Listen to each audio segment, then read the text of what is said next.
Welcome friend, युक्ति IAS की इस ऑनलाइन प्लेटफॉर्म पर मैं अमर अरविंद आप लोगों का तहे दिल से स्वागत करता हूं। उम्मीद करता हूं अपनी तैयारी को अंतिम रूप देने का प्रयास कर रहे होंगे। उसी प्रयास में युक्ति आईएएस आप लोगों के लिए दैनिक जागरण का राष्ट्रीय संस्करण न्यूज एनालिसिस करता है डेली, जो पीटी मेंस और इंटरव्यू ओरिएंट न्यूज को कवर करता है। तो आज हम देखते हैं आज 5 जो मार्च है उसमें आपका दैनिक जागरण ने किस न्यूज़ को कवर किया है, पीटी मेंस और इंटरव्यू ओरिएंट को। और विशेषकर पीटी ओरिएंट जो टॉपिक होगा मैं उसे नोटिफाई कराऊंगा आप लोगों को, उस पर आप लोग की नोट्स ज़रूर बनाएं।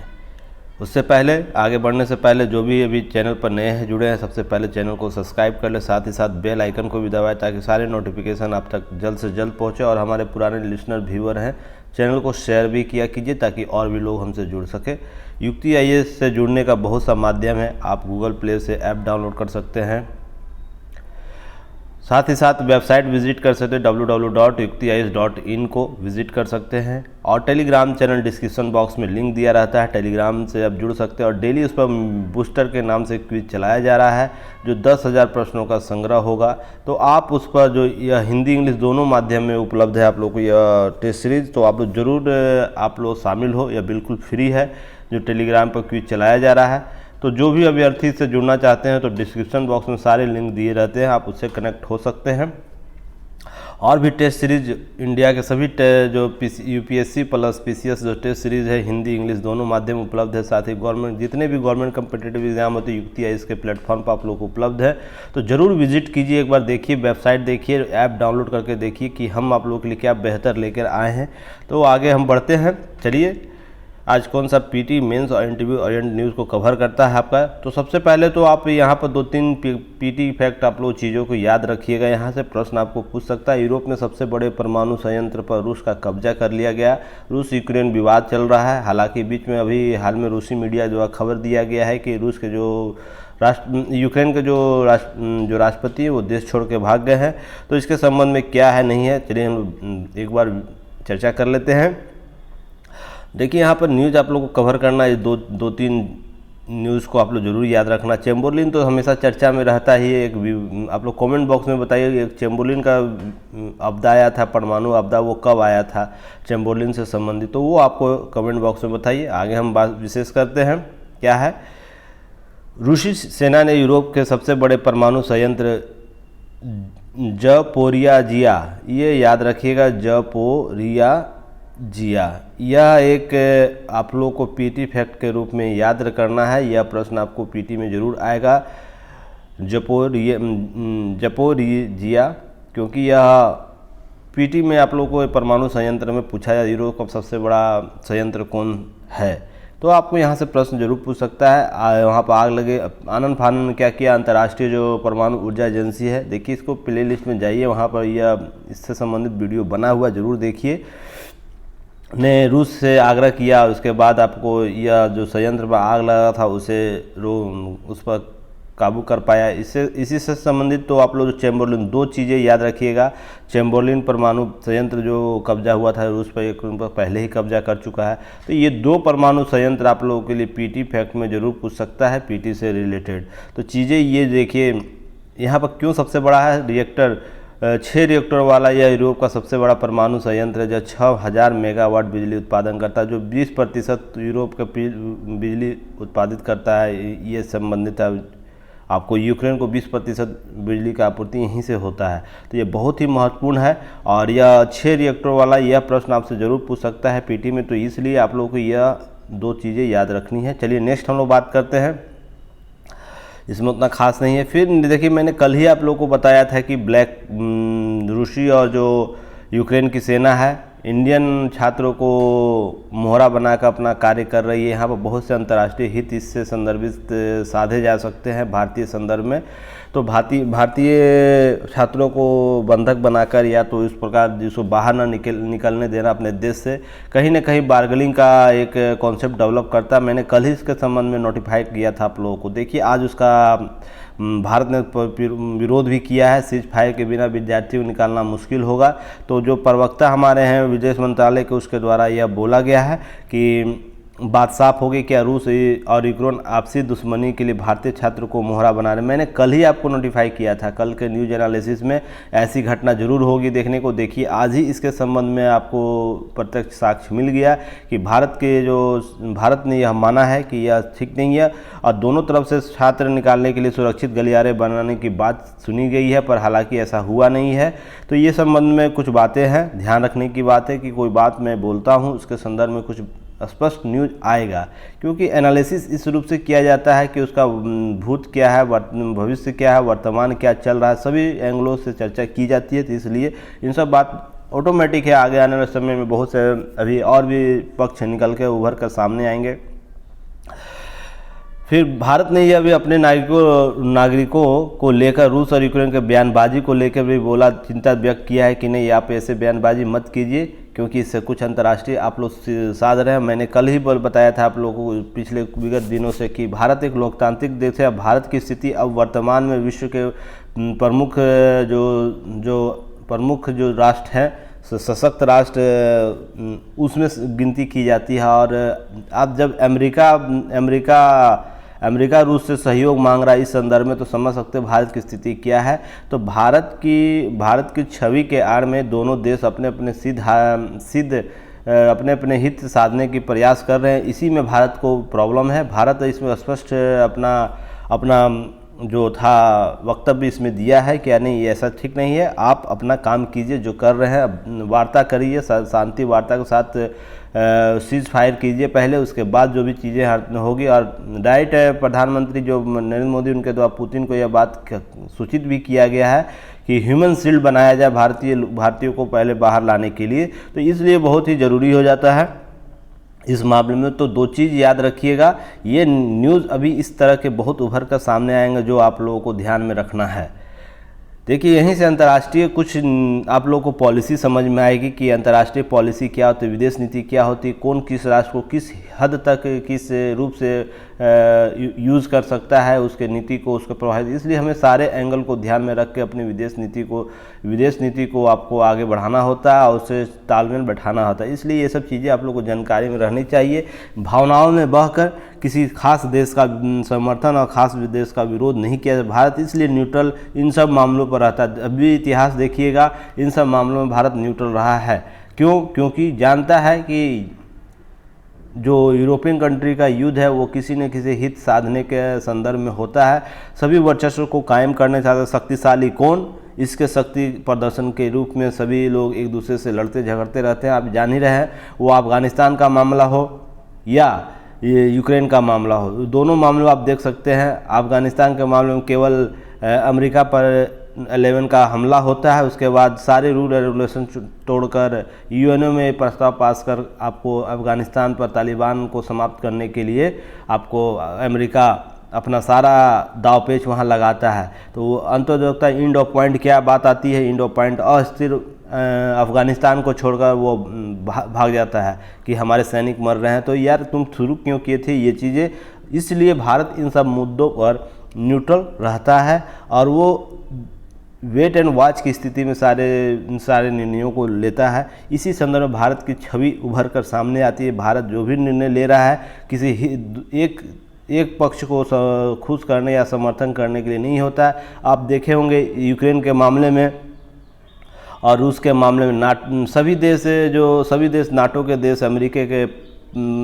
अमेरिकी मत के साथ चल दिए। उसका कोई भी आकलन इस आधार पर नहीं कि क्या रूस का क्या हित हो सकता है, रूस ऐसा क्यों कर रहा। रूस आज से नहीं कर रहा। रूस आपको जब से रूस से 1991 से जब से आपको अलग हुआ है, 1984 फिर 2014 से ये मामला उठाए हुए है कि नहीं यूक्रेन में हम परमाणु हथियार नहीं बनने देंगे, नाटो का सदस्य नहीं बनने देंगे, क्योंकि यह मुझे अंतर्राष्ट्रीय बहुत से इसके रूस के हित भी इसमें शामिल है, क्योंकि वह इसके संदर्भ में आप लोगों को चीज़ें मैंने पहले भी बताया। तो इसलिए बहुत ज़रूरी हो जाता है इन सब चीज़ों पर आपको नज़र रखने के लिए।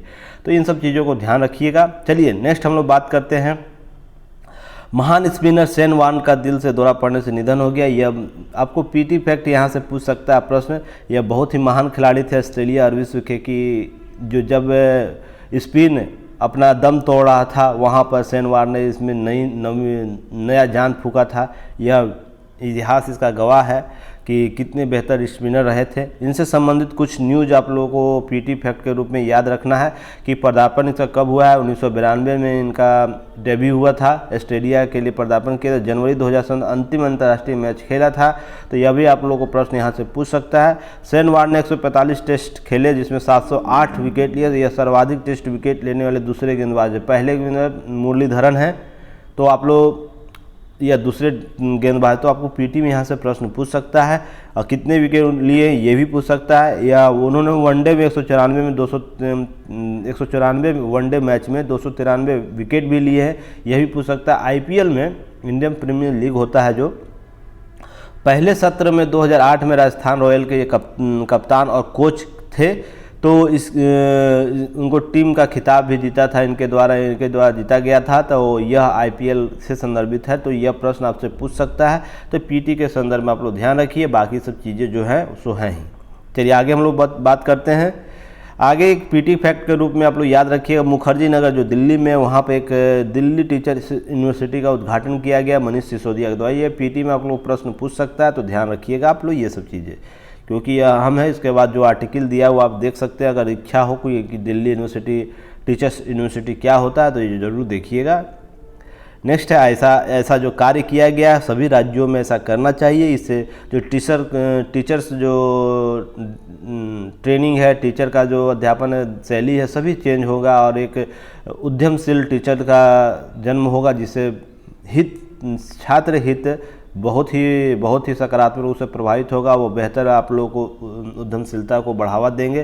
तो इसलिए अब जरूरी रहता है। तो इस टॉपिक ऑफ पीटी ओरिएंट आप देख सकते हैं, यहाँ से प्रश्न आपको पूछा जा सकता है। नेक्स्ट हम लोग बात करेंगे, नेक्स्ट है नीचे आप लोग आ जाइए। नीचे यहाँ पर देखिए, यहाँ पर डिजिटल यूनिवर्सिटी गठन की राह में आसान है, तो मैंने यहाँ अंडरलाइन कर दिया है, तो आप लोग जरूर देख लीजिएगा। इसका पीडीएफ मैं आप लोग सेंड कर दूंगा टेलीग्राम पर भी जस्ट, तो आप लोग जरूर वहाँ से जाकर देख लीजिएगा क्या है 2035 तक उच्च शिक्षण संस्थान का जो सकल लक्ष्य क्या है। नामांकन दर 50% लक्ष्य रखा गया है, लेकिन हालात में वर्तमान में कितना है 27%। इसलिए 13 वर्षों में आपको इसका दोगुना करने का लक्ष्य रखा गया है। तो यह आप लोगों को इम्पोर्टेंट रहता था पीटी फैक्ट के रूप में। और डिजिटल शिक्षा क्या है, डिजिटल यूनिवर्सिटी क्या है। डिजिटल यूनिवर्सिटी की मैंने दैनिक जागरण न्यूज एनालिसिस में ही मैंने आप लोगों को चर्चा किया, अभी लास्ट वीडियो होगा कुछ दिनों पहले का, तो आप लोग उससे जरूर जाके देखिए। इस पर विस्तृत चर्चा मैंने कर दिया। डिजिटल यूनिवर्सिटी क्या है, इसकी आवश्यकता क्यों है, विश्व में ऐसी क्या कौन सा कॉन्सेप्ट, भारत इसमें क्या रूल रेगुलेशन बना सकता है और इसका भावी भविष्य क्या है, इस पर सभी पर मैंने चर्चा किया डिजिटल यूनिवर्सिटी के संबंध में। तो आप लोग वीडियो जरूर देखिए। इसलिए मैं बोलता हूँ बार बार आप लोगों को कि एक बार प्लेलिस्ट के सारे वीडियो जरूर देखिए, ताकि आप लोगों का जो कॉन्सेप्ट है वो क्लियर हो जाए और आने वाला जो भी कॉन्सेप्ट उसके संबंध में आप लोग पहले से ही जानकारी हो। अगर ऐसे आप लोग लगातार करते हैं तो निश्चित ही मानिए आप लोगों का मेंस बहुत ही मजबूत हो जाएगा। जो इंटरव्यू में जो साइड इफेक्ट क्वेश्चन पूछे जाते हैं साइड का, वो आप लोग का इजीली वे आप लोग कर सकते हो उससे। तो इसलिए महत्वपूर्ण है, आप लोग जरूर इसे कीजिए। नेक्स्ट आप लोग को ध्यान रखना है, ट्रेनों की टक्कर रोकने वाली प्रणाली कवच को किया जाएगा निर्यात। अश्विनी वैष्णव जो हैं, अश्विनी वैष्णव जो हमारे रेल मंत्री भी हैं, तो उनके द्वारा यह बोला गया। बहुत ही देखिए, मेड इन इंडिया प्रोग्राम के तहत बहुत ही महत्वपूर्ण है। स्वदेशी निर्माण जो चल रहा है उसके तहत यह अभी भारत इसे बेचेगा, तो बहुत ही महत्वपूर्ण है। यह मैंने कल इस पर न्यूज़ भी कवर किया था, आपको बताया भी था कि कवच जो है किस तरह रेल जो यातायात को और सुदृढ़ करेगा और सुरक्षित करेगा। तो इसके संदर्भ में देखिए, कल जो स्वदेश विकसित स्वचालित ट्रेन संरक्षण जो ATP प्रणाली जो है कवच का कल सफल परीक्षण किया गया, जिसमें खुद रेल मंत्री बैठकर इसका परीक्षण करते हैं। तो यह बहुत ही साहसिक काम है। देखिए, भारत कुछ बातों को उस पर जो वर्तमान सरकार है, मैं कोई पार्टी विशेष बात नहीं कर रहा हूँ, एक एस्पिरेंट के तौर पर मैं बात कर रहा हूँ कि जो वर्तमान सरकार है किसी भी रोड मैप होता है, रोड मैप उसका प्रत्यक्ष गवाह बनती है उस पर, क्योंकि उससे होता है कि कोई अगर मंत्री उस पर कार्य करता है, मंत्री प्रत्यक्ष रूप से कार्य करता है, तो जनता में उसका विश्वास अधिक जल्द ही पहुँचता है। जैसे आपको यूक्रेन मामले में देख रहे होंगे, विश्व में पहला ऐसा भारत देश है जो अपने लोगों को लाने के लिए, नागरिकों को लाने के यहाँ का जो कैबिनेट मंत्री लोग हैं वहाँ पर उस देश में जाके वहाँ से रिसीव कर रहे हैं, तो यह विश्व में एक अलग ही पहचान लाता है और भारतीय नागरिक में एक विश्वास पैदा करता है कि भारत सरकार उसके साथ है। दूसरा, आपको ऐसे मामले जैसे अभी एक कवच का प्रशिक्षण किया गया, मान लीजिए किसी कारणवश नहीं होता या सफल नहीं होता, तो हमारे रेल मंत्री उस रेल में बैठे हुए, ट्रेन में बैठे हुए हैं, अगर दुर्घटनाग्रस्त कुछ होता तो देखिए कितना साहसिक कदम ये उठाया जाता है इनके द्वारा। वो तो यह जनता में यह सुरक्षित भावना जाएगा, यह भावना जाएगा कि नहीं, जो जब रेल मंत्री जो एक बड़े ओहदे पर बैठे हुए व्यक्ति इस रूप से कार्य कर सकता है, तो हमारा जो हम ट्रेन में सफ़र करें वो बहुत ही सुरक्षित है। तो यह देखिए पॉजिटिव माइंडसेट को विकसित करता है। इसी तरह जब सड़क निर्माण होता है तो जो सड़क निर्माण में स्वयं परिवहन मंत्री नितिन गडकरी विजिट करते हैं और स्पीड ट्रायल करते हैं, तो ये कितनी महत्वपूर्ण विशेषता है वर्तमान सरकार की। ये आप लोग को अगर कोई पूछे, कोई बताए, कहीं लिखना हो, तो इस एग्जाम्पल को आप दे सकते हैं कि विश्वास लोगों में विकसित करने के लिए सबसे अहम भूमिका किस रूप से अदा की जा सकती है। चलिए हम लोग इस पर बात करते हैं। यह देखिए कहाँ किया गया, दक्षिण मध्य रेलवे सिकंदराबाद डिवीजन के लिंगापल्ली और विकाराबाद खंड के गुल्लागुडी चिटगीड़ा स्टेशन के बीच किया गया। यह प्रश्न पीटी में पूछ सकता है, जरूर याद रखिएगा, इसे की नोट जरूर बनाइएगा। यह आपको जोन पूछ सकता है, किन स्टेशनों के बीच किया गया, तो गुड्डा चिटगिड्डा स्टेशन के बीच में किया गया। थोड़ा साउथ का नाम है, थोड़ा सा हो जाता है, ध्यान रखिएगा। और लिंगापल्ली विकाराबाद जो खंड है, डिवीज़न है, उसमें आप लोगों को यह काम किया गया। तो आप लोगों को देखिए यहाँ से प्रश्न पूछ सकता है। अच्छा, कवच का अर्थ क्या है? हथियारों को सुरक्षा प्रदान करने वाला आवरण, और यह संबंधित है, यह विश्व का सबसे सस्ता भी है, समझिए चीपेस्ट भी प्रणाली अपनाई गई है, तो यह महत्वपूर्ण हो जाता है। आप लोग यहाँ से प्रश्न पूछ सकता है पीटी में। नेक्स्ट है आप लोगों को यहाँ से पीटी एक और प्रश्न पूछेगा। चेन्नई की दलित महिला मेयर बनी है आर प्रिया, इसके संबंध में पहले भी एक न्यूज़ आया था, तो यह भी देख लीजिएगा कहाँ से किसकी मेयर थी, तो इसके संबंध में आप लोगों को, और मैंने इसे टेस्ट सीरीज में भी शामिल किया था, तो यह महत्वपूर्ण हो जाता है आपको। आप लोगों को यहाँ से प्रश्न जरूर पूछ सकता है, तो ध्यान रखिएगा। नेक्स्ट हम लोग बात करते हैं, यह थोड़ा सा राजनीतिक है, थोड़ा सा देखिए यहाँ पराली संकट निपटने के लिए अलग बोर्ड बनाया जाए, इसके लिए आप लोगों को यहाँ पर एक टॉपिक है कवर। हालांकि यह पंजाब कई समस्याएं और दिल्ली के आसपास की समस्याएं बहुत ही विराल हो जाती है ठंड के दिनों में पराली से संबंधित, तो यहाँ 10 सूत्रीय एजेंडा तय किया गया। तो इसमें आप लोगों को यह याद रखना चाहिए, की नोट्स बनाने चाहिए। मेंस में आपको जब भी पराली से संबंधित आपको न्यूज आएगा तो आप इसको कवर कर सकते हैं, इसके की पॉइंट को कवर कर सकते हैं। हालांकि वीडियो बना हुआ है, प्लेलिस्ट पर आप लोग जाइएगा, लास्ट जो नेक्स्ट 2021 का दैनिक जागरण न्यूज एनालिसिस में आप जो फरवरी से मार्च का जो वीडियो होगा उसमें ये पराली का जो वीडियो है से संबंधित पर्यावरणीय समस्या क्या है, पराली क्यों जलाई जाती है, पराली जलाना क्यों खतरनाक है, और मजबूरी ऐसी क्या है किसानों को जो पराली को जलाते हैं, सभी चीज़ों पर मैंने विस्तृत चर्चा किया। तो आप वीडियो को जरूर जाकर देखिए ताकि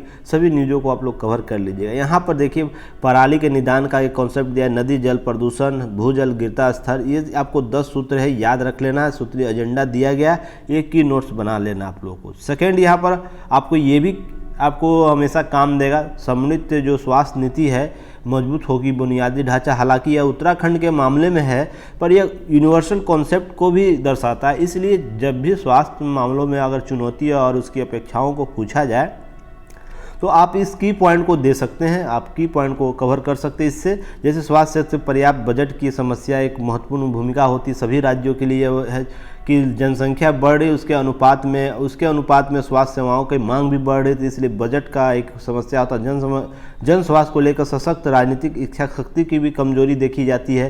तो ये सब देखिए चुनौती है, या कहीं भी आप यूनिवर्सल ट्रूथ होता है चुनौतियाँ, तो इसे आप पुट कर सकते हैं। इसलिए इस की पॉइंट को आप लोग कवर कर लीजिएगा, यहाँ से की पॉइंट जरूर बना लीजिएगा स्वास्थ्य संबंधी कॉन्सेप्ट टॉपिक में। चलिए हम लोग बात करते हैं नेक्स्ट, आगे हम लोग बात करते हैं। आज मेंस का एक ही टॉपिक है जो नीचे है, एफटीएफ के संबंध में है, बाकी सब चीज़ें पीटी ओरिएंट है, बहुत सी चीज़ें पहले भी बता जा चुकी है। देखिए कल भी मैंने बोला था और पिछले विगत दिनों से मैं बोला था, नाटो को इसमें संयम बरत के कुछ बयानबाजी करना चाहिए। नाटो के कोई भी देश हो उसका तो कोई भी देश हो उसके मंत्री सभी लोगों को, क्योंकि रूस और यूक्रेन का मामला किस हद तक आगे बढ़ गया है तो आप लोग सभी लोग जान रहे हैं। हम लोग उसी में देखिए कि अमेरिकी सांसद उनके द्वारा क्या बोला गया, अगर युद्ध को रोकना है तो पुतिन को मार दो। अरे पुतिन को मार दोगे, पुतिन की जगह कोई और ले लेगा, हो सकता है उससे खतरनाक व्यक्ति भी आ जाए, वो कुछ भी कर सकता है। पुतिन बहुत सी चीज़ों को समझ रहे हैं, लंबे समय से राष्ट्रपति रहे हैं, उसके साथ भारत के साथ उनका अच्छा संबंध है, वन देशों के साथ भी उनका अंडरस्टैंडिंग सही है। फिर भी आप ऐसे बयानबाजी करते हैं तो कहीं ना कहीं देखिए यह विरोधाभास को जन्म देता है। तो इसलिए ये सब चीज़ों को आप समझिए कि किस रूप से प्रोवोक भी किया जाता है किसी देश के द्वारा, इसको रूसी मीडिया किस रूप से ले कैसे आगे बढ़ाएगी, ये सब बहुत ज़रूरी हो जाता है। देखिए ये भी आप लोग को पीटी ओरिएंट आप लोग को कवर करना है, क्योंकि C7 ग्लोब मास्टर चर्चा में रहा है। अफगानिस्तान को जो ऑपरेशन जो एयरलिफ्ट किया गया था यूक्रेन के मामले में इससे किया जा रहा है, इसके संबंध में आप लोग सारे आज की जानकारी दे दी गई है दैनिक जागरण के द्वारा। क्या है कि क्या खासियत इसकी है, तो कितना मीटर लंबा है, क्या है ऑक्सीजन टैंकर, क्या है, ये सब सारे चीज़ें सब कवर किया गया था। इसको पीटी ओरिएंट आप लोगों को चीज़ों को कवर कर लेना है। ये बहुत ही सी ग्लोब, क्योंकि पीटीए में यह प्रश्न जरूर इससे इस बार होना चाहिए, क्योंकि ये 2 मामलों में रहा है, एयरलिफ्ट के मामले में रहा है, तो इसलिए महत्वपूर्ण हो जाता है। और जो भी सहायता दी जाती है विदेशों को, इसी ईमान के साथ दी जा रही है। विश्व के किसी जो जन कल्याण सहायता हम लोग देते हैं, किसी को ऑक्सीजन भेज रहे हैं, किसी को दवा भेज रहे हैं, तो इसी विमान का हम लोग उपयोग कर रहे हैं। इसलिए महत्वपूर्ण बहुत ही इंपॉर्टेंट हो जाता है पीटी ओरिएंट से। यहाँ से इस बार जरूर प्रश्न होने चाहिए, तो इसे आप जरूर कवर कीजिएगा, आप लोगों को की पॉइंट बना लेना है। चलिए हम लोग नेक्स्ट नीचे आते हैं। देखिए राजनीति, अगर राजनीति के जो आप लोग थोड़ा सा आप लोग इच्छा रखते हैं राजनीति में, तो एक ध्रुवीकरण का उभार नज़र आ रहा है यूपी में। तो इसके संबंध में आर्टिकल दिया गया, आप लोग पढ़ सकते हैं कि यूपी ध्रुवीकरण किस रूप से किया जा रहा है। आप लोग को ये आर्टिकल जरूर पढ़ना चाहिए। भारत के लिए सबक है यूक्रेन संकट, किस रूप से संकट है। देखिए मैंने भी बताया था आपको, अभी भी देखिए 2014 से मामला, 2008 से जॉर्जिया के मामले में, फिर 2014 से क्रीमिया के कब्जा के संदर्भ में विवाद पुराना है यह। तो इसके संबंध में आप लोग को याद चीज़ों को देखने चाहिए, ये आर्टिकल बहुत इंपॉर्टेंट है। नेक्स्ट आप लोग को लास्ट मैंने कुछ दिन पहले ही बताया था, नई विश्व व्यवस्था का संकेत है यूक्रेन संकट, नई ध्रुवीकरण को जन्म दे रहा है। तो इसके संबंध में एक आर्टिकल आया, तो आप लोग इसे जरूर कवर कीजिएगा, यहाँ से आप लोगों को बहुत सी चीज़ सीखने को मिलेगी। तो इस आर्टिकल को जरूर एक बार रीड कर लीजिए, समझ लीजिए, इसके की पॉइंट को कवर कर लीजिएगा। नेक्स्ट है, आपको नीचे आ जाना है। जबरन मनतांतर विरोधी कानून बनाने वाला 7वां राज्य बनेगा हरियाणा। इस पर वीडियो भी बना हुआ है प्लेलिस्ट पर, आप लोग जरूर जाके देखिए। मनतांतर क्या होता है, धर्म मनतांतर, जबरन मनतांतर क्या होता है, धर्म यह क्यों जरूरी है, इस पर कानून बनाना, सभी विषयों पर चर्चा की गई है video Dainik Jagran news analysis में। आप लोग प्ले लिस्ट पर जाकर देखिए, वहाँ पर आप लोग को मिल जाएगा। अभी पीटी फैक्ट आप लोग को याद रखना है क्या कि कौन सा बिल यह पारित कर रहा है। जैसे हरियाणा के विधि जो है विरुद्ध धर्म परिवर्तन निवारण विधेयक 2022 पेश किया है, जिसमें 10 साल का प्रावधान रखा गया है अगर ऐसी जबरन की जाती है। हालांकि इससे पहले कौन कौन से किया, उत्तराखंड ने कर दिया, हिमाचल प्रदेश, मध्य प्रदेश, गुजरात, उत्तर प्रदेश, कर्नाटक यह कानून बना चुका है। तो यह कौन सा राज्य होगा, यह आपको 7वां राज्य है। तो आपको यह प्रश्न पीटी में पूछ सकता है, कौन कौन से राज्य पहले पारित कर चुका है। तो आप लोग को 6 राज्यों का यहाँ नाम दिया गया है, तो इसे जरूर आप लोग की नोट्स बना लीजिएगा। और इससे संबंधित धर्मांतरण से संबंधित वीडियो बना हुआ, आप लोग वहाँ से ही कवर कर। देखिए एक ही न्यूज़ को बार बार बोलना, बार बार उसके संबंध में समझाना उचित नहीं लगता है, इसलिए मैं बोलता हूँ कि प्लेलिस्ट में वीडियो जाके देखिए। ये बहुत ही महत्वपूर्ण है कि यह जो आप लोग कॉन्सेप्ट लाइए कि नहीं, चीज़ों को कम समय में कैसे आप लोग पूर्ति कर सकते हैं। नेक्स्ट है, वैश्विक उत्पादन में रूस की हिस्सेदारी क्या, किन किन क्षेत्रों में। यहाँ पर आप लोग कुछ डाटा दिया हो, इसे ज़रूर देख लीजिएगा, आप लोग के लिए काम ही देगा कहीं ना कहीं, इसे ज़रूर देख लीजिएगा। ग्रीन हाइड्रोजन हब बनेगा भारत, प्रधानमंत्री मोदी के द्वारा यह बात की गई है। तो यह इससे संबंधित प्लेलिस्ट वीडियो बना हुआ है इस वीक में ही इसकी चर्चा की गई। ग्रीन हाइड्रोजन क्या है, ग्रीन हाइड्रोजन की ज़रूरत क्यों है, और साथ ही साथ इसकी भारत की आवश्यकता क्यों है, क्या ग्रीन हाइड्रोजन के संबंध में भारत लक्ष्य रखता है, किस रूप से, ये सब सारी चीज़ें आप लोगों को देखें। नेट जीरो क्या है, नेट कार्बन क्या है, ये आप लोगों को परसों का वीडियो या 2 तारीख का वीडियो होगा उसमें ही होना चाहिए, उसी मुझे जहाँ तक याद आ रहा है। तो आप लोग उसे वीडियो को जरूर देखिए। हालांकि उसका वीडियो म्यूट हो गया है, पर उसके नोट्स को जरूर कवर कीजिएगा। अब सारे नोट्स आप लोगों को कवर करा दिए गए हैं, वो आप जरूर उसको देख लीजिएगा। उससे आप लोगों को बहुत सी चीज़ यहाँ पर लक्ष्य रखा गया है चीज़ों को देखने के लिए। चलिए अब यहाँ लास्ट वीडियो, आज लास्ट हम लोग टॉपिक कवर करेंगे मेंस और पीटी मेंस और इंटरव्यू ओरिएंट क्या है, इस पर देखते हैं हम लोग, चर्चा करते हैं क्या है नहीं है।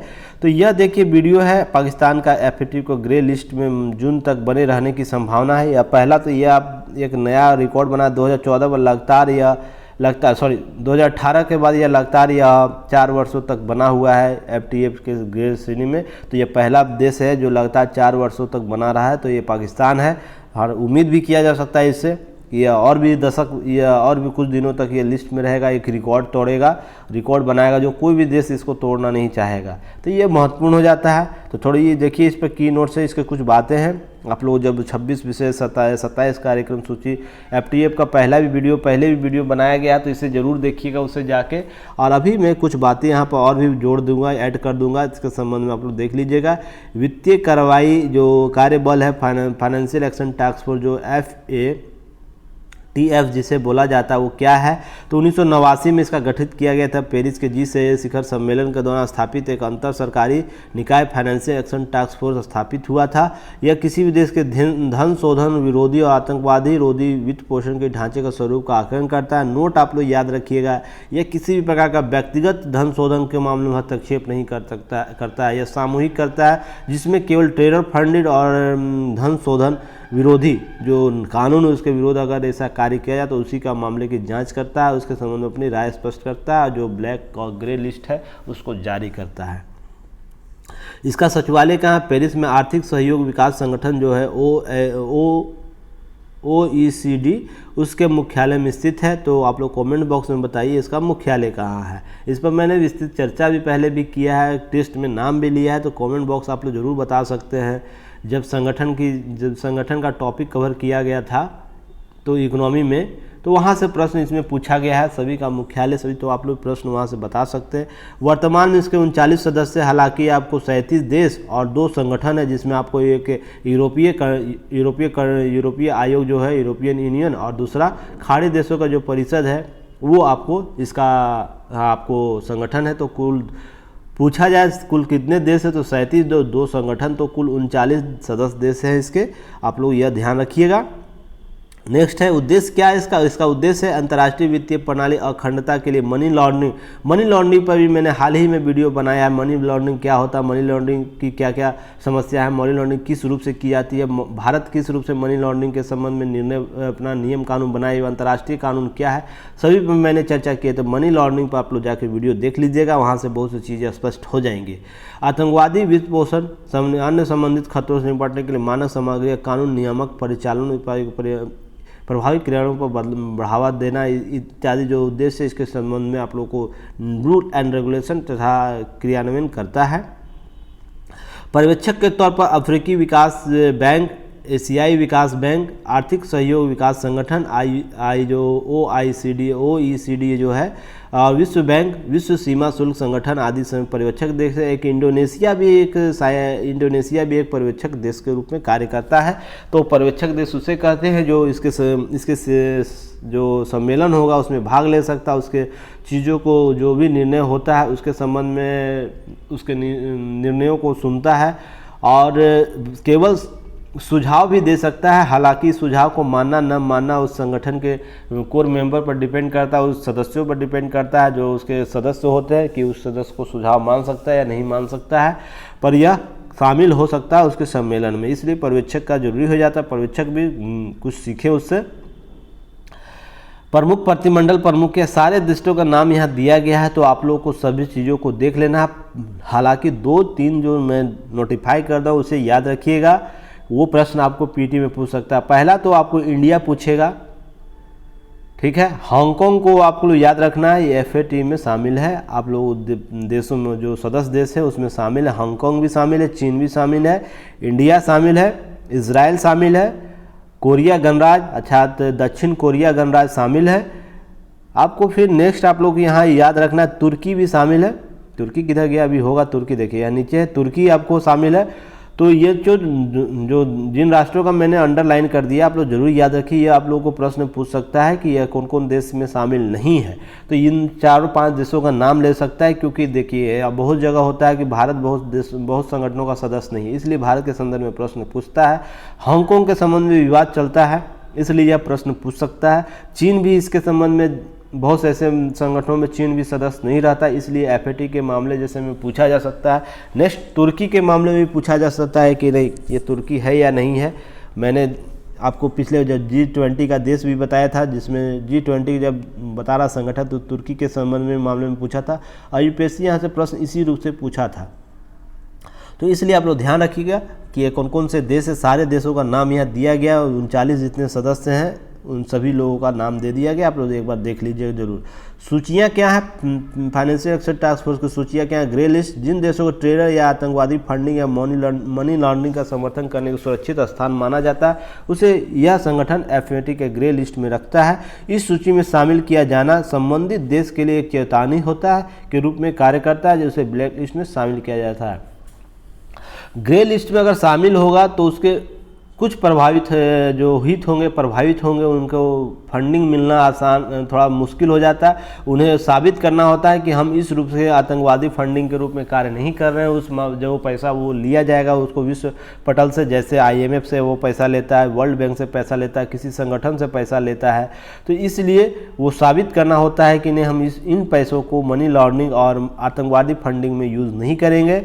पर लेकिन आप याद रखिए, जब ब्लैक लिस्ट हो जाएगा कोई भी राष्ट्र उस देश को अपना संगठन IMF, ब्लैक जो वर्ल्ड बैंक है और भी संगठन है, ACI बैंक है, न्यू बैंक है, डेवलपमेंट बैंक है, सभी बैंक उसको पैसा देने से मना कर देंगे। इसलिए वह देश वित्तीय कागार पर, वित्तीय कमी जो अंतिम कागार होगा, अंतिम पायदान हो, वहाँ पहुँच जाएगा। उसमें देश और भी मजबूर हो जाता है और इस प्रकार के चीज़ों को करने से रोक देता है, क्योंकि विकास के सभी कार्य वहाँ प्रभावित होने लगते हैं।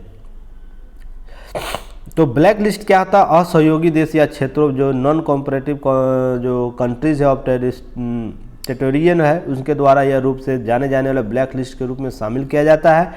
यह देश आतंकी फंडिंग और मनी लॉन्ड्रिंग गतिविधियों का समर्थन करते हैं, उनके लिए ही जारी होता है ब्लैक लिस्ट, जो पूरी तरह यह साबित हो जाता है।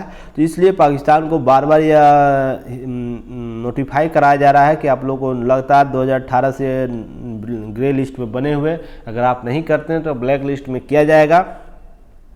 चीज़ें देखने की ज़रूरत है। नेक्स्ट है, इस सूची में देशों में शामिल करने हटाने के लिए FAT नियमित रूप से संशोधित करता रहता है कि कौन सा ब्लैक लिस्ट में है, कौन सा ग्रे लिस्ट में। हालांकि देखिए ईरान और डेमोक्रेटिक जो रिपब्लिक ऑफ कोरिया जो है, उत्तर कोरिया जिसको बोला जाता है उत्तर कोरिया, वो उच्च जोखिम वाले क्षेत्राधिकार या था ब्लैक लिस्ट में शामिल किया गया था, उनको किया गया है। तो यह भी बहुत महत्वपूर्ण है, ब्लैक लिस्ट में कौन देश शामिल है। तो आपको ईरान और डेमोक्रेटिक रिपब्लिक ऑफ जैसे उत्तर कोरिया, जिसे शॉर्ट फॉर्म में कह सकते हैं, यह 2 राष्ट्र महत्वपूर्ण हो जाता है। इसी के साथ आप लोगों को कुछ चीज़ें आज स्पष्ट हो जाती। 2-3 न्यूज़ आप लोगों को कवर कर लेना। देखिए यहाँ पर 100 टेस्ट खेलने वाले भारतीय कौन कौन सी सूची दी गई है। आप लोग को PT में यह प्रश्न पूछ सकता है। हालांकि विराट कोहली अभी हाल ही में बने हैं 100वां टेस्ट खेलने में, कितने नंबर के खिलाड़ी हैं तो आप लोग देख लीजिएगा, यहाँ से PT प्रश्न पूछ सकता है। साथ ही सर्वाधिक टेस्ट खेलने वाले कौन है, तो सचिन तेंदुलकर हैं। उसके बाद क्रम पूछ सकता है, 5 क्रम कौन कौन से हैं, सर्वाधिक 5 100 टेस्ट खेलने वाले सर्वाधिक भारतीय खिलाड़ी कौन कौन से हैं। विश्व में भी पूछ सकता है। तो आप लोग सारे चीज़ों को की नोट्स बना लीजिएगा, यहाँ से जरूर प्रश्न एक जरूर पूछ सकता है। तो इसी के साथ आज का न्यूज़ हम लोग समाप्त करते हैं। इतना ही महत्वपूर्ण PT ओरिएंट बातें की गई थी। हालांकि इंटरव्यू और मेंस ओरिएंट जो था FAT, उस पर मैंने चर्चा किया, वो पहले भी इस पर वीडियो बना हुआ है, तो जरूर जाकर देख लीजिएगा। और इतना ही आज का न्यूज़ में कवर किया गया। हालांकि स्पेशली PT, मेंस और इंटरव्यू ओरिएंट बहुत से न्यूज़ कवर नहीं है, तो इसलिए विशेष चर्चा नहीं किया हूँ। तब नेक्स्ट उम्मीद करता हूँ आपके सारे जो शंकाएँ हैं उसको दूर किया गया है। बहुत से की नोट्स आप लोग को दिया गया मेरे द्वारा, और वो जो परीक्षा उपयोगी है उनकी नोट्स को आप लोग जरूर देखिए, बना लीजिएगा। वो प्रश्न आप लोगों को बार बार देखने को मिलेगा उससे संबंधित टॉपिक में, तो आप लोग को इसे देख लेना है। और हम नेक्स्ट कल फिर आप लोगों के सामने आएंगे 6 मार्च को नए न्यूज़ के साथ, नए कवर करते हुए दैनिक जागरण का। तो चलिए तब तक के लिए धन्यवाद। जय हिंद।